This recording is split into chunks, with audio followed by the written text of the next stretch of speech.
Hey guys, this is 𝐿𝐶𝐸 from Shanghai Silk Road. Today I want to show you a very interesting place which is located in Songjiang district of Shanghai. And because, as I told you in different videos, these days are Chinese national holiday, so I'm taking this opportunity to discover, so to speak, Songjiang. And this place is the oldest mosque in Songjiang, not only in Songjiang, in Shanghai. And it's Songjiang Mosque. So believe it or not, this is built in traditional Chinese style architecture, but it's it's a mosque. Okay, it's not a temple. It's a mosque for Muslims. And here we go. You can see some, Chinese scripture. And if you Google this place, you will get the information on Wikipedia. Basically, it says that this mosque was built back in 14th century, 1391. But if you look up from different sources, actually, the building was started in 1364, and by 1367 it was completed. And in 1391, it was ordered to rebuild, to be rebuilt. And during that time, China was under Yuan dynasty. Yuan dynasty. Yuan dynasty basically was ruled back in the time by, if I'm not mistaken, Mughal Temur. Mughal Temur. Mughal Temur belonged to Mongolian Empire, basically one of the emperors of Mongolian ancestry, so to speak. And he was born. He was not a Muslim, but he was born actually in Central Asia. And so basically, this mosque was built during that time, during his ruling. Okay, and I'm going to show you all the parts of the mosque. I'll try. Okay, if you come up here, this room is locked. So this is the scripture at the entrance. Anyway, you can Google this place. Songjiang Mosque. And it's one of the must-visit places actually in Songjiang. And back of this wall, there's a very small cemetery. So we'll try to, go there now. Very quiet place because there are only a few visitors. As I told you, everybody's traveling in China these days. And this is the main building of the mosque. Of course, this is a recently built. It's not historic, but I think this is the administration of the mosque.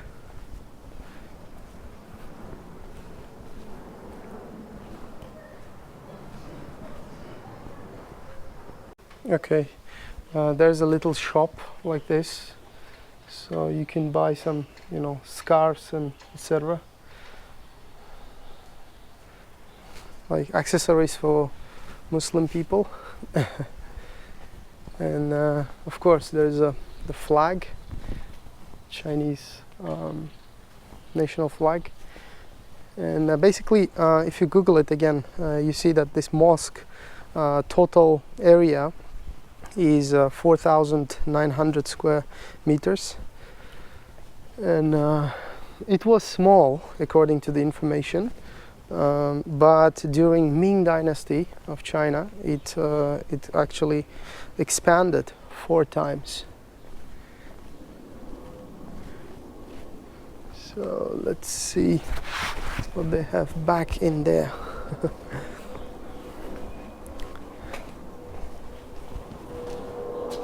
All right. So this is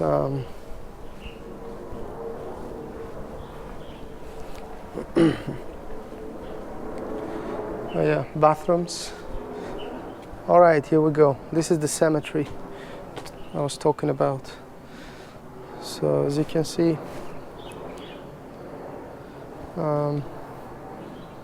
these are historic graves.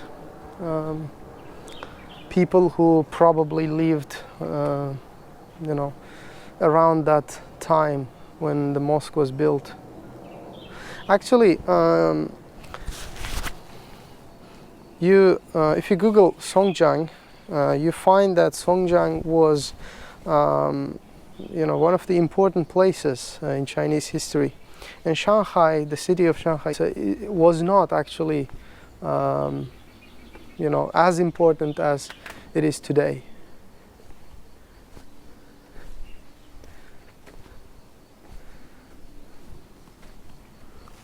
All right.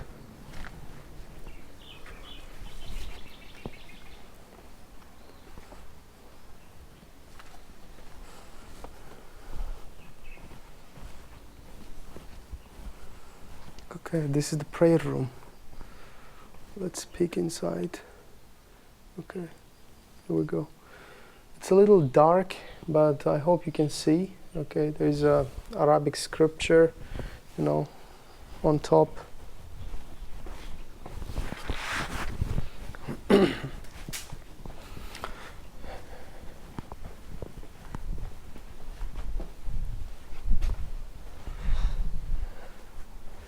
So, all right, here we go. See, on top there's a scripture in Arabic,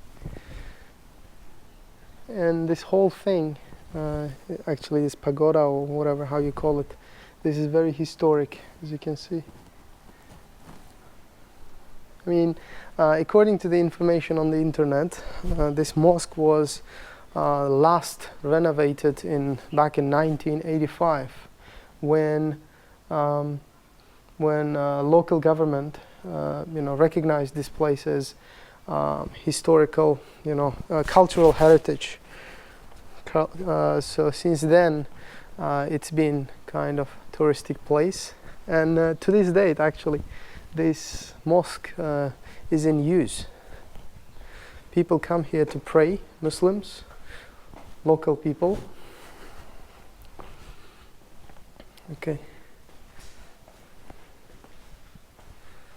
Here we go, some information on this mosque.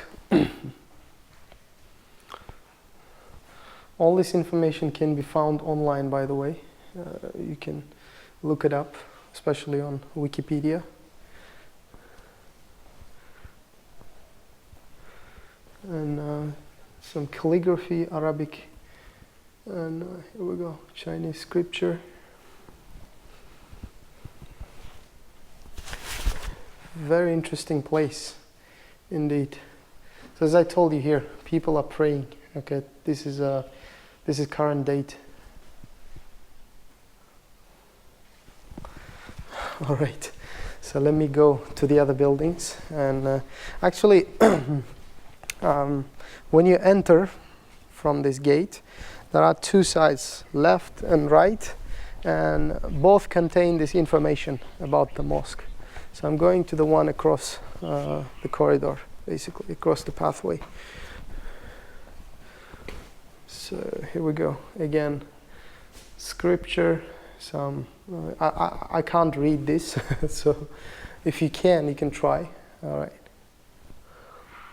And from here we can see that many Muslim scholars, they visited this place.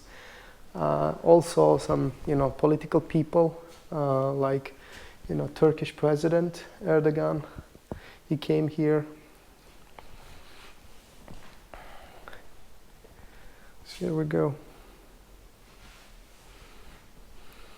The emperor who ruled during that time, again, his name was Togun Temur. Togun Temur was the last emperor of Mughal Empire, basically.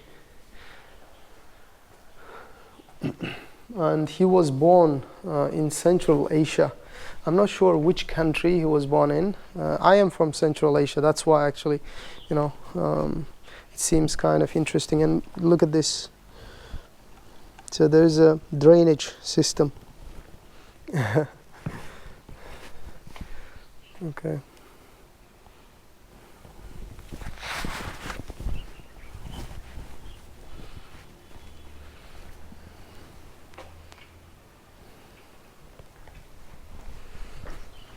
So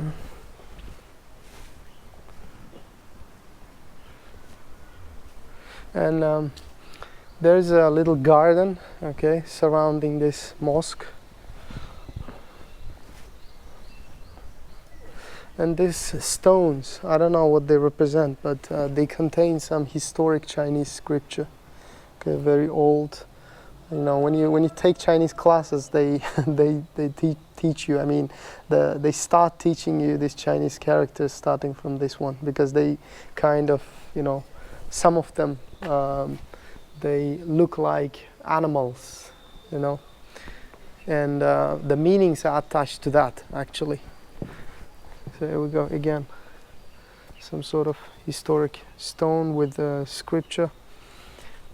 But this one here, the first one, it's actually relatively new, I can see, and the characters are new as well, not the historic. Alright. This is how it looks like. Okay, the gate.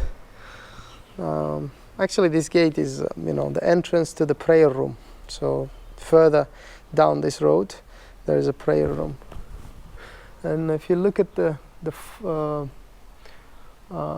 roof, okay, the roof of the buildings, it's I think it's quite historic. I mean, at least it belongs to, you know, I don't know, maybe 100 years ago. You know, from the appearance, you can tell that this is, you know, relatively new, but this one is definitely old. So let me show you the garden as well. All right, here we go. This is the garden. You can come and sit here, okay, if you get tired. But the place is quite small, you know, very small place, not very big, and very quiet, because Chinese people, they go to different places, so that's why this place probably it's more, you know, busy during, you know, normal days, not holiday season. I mean, the national holiday. National holiday is for local people, is a chance to get away actually from China or from the city. So probably they go to different areas. Most of them, the people I know, they go to Thailand, they go to, you know, Philippines, etc., neighboring countries. So all right, so this is the exit, guys, and now we're going out. I'm going to show you the main entrance as well, and at the entrance actually there's a small shop here. See here, there's the small shop. You can buy different items, okay. Yeah, some books and, you know, teapot, etc., etc. All right, this is the gate. Okay, ceiling. The map here, you can see the map here, and some sort of, again, Arabic scripture. I don't know how to read it. The calligraphy very beautiful, and here we go, and information in Chinese. Okay, and here we go, this stone here, the entrance.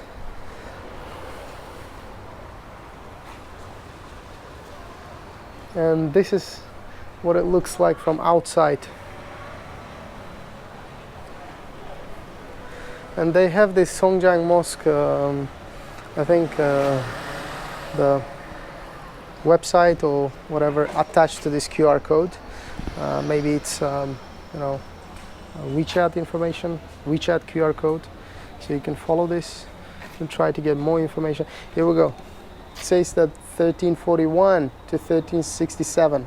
So, but according to Wikipedia, it says that The building was built in 1391, but which is wrong, obviously, because I read this information in different sources as well. So the mosque actually started being built in this time.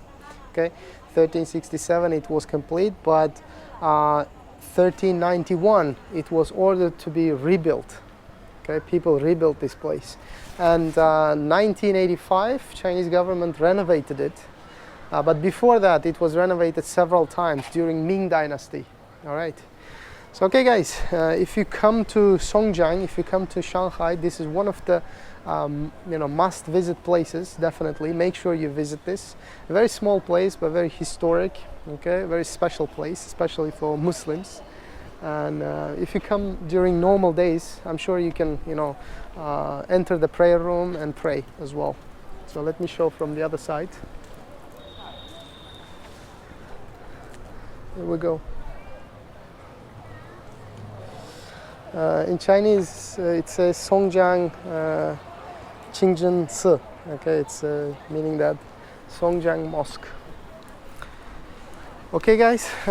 So by this, I'm going to finish this video, and I'm going to see you in the next videos. I'll try to show you more, touristic places in Songjiang and in Shanghai. See you guys.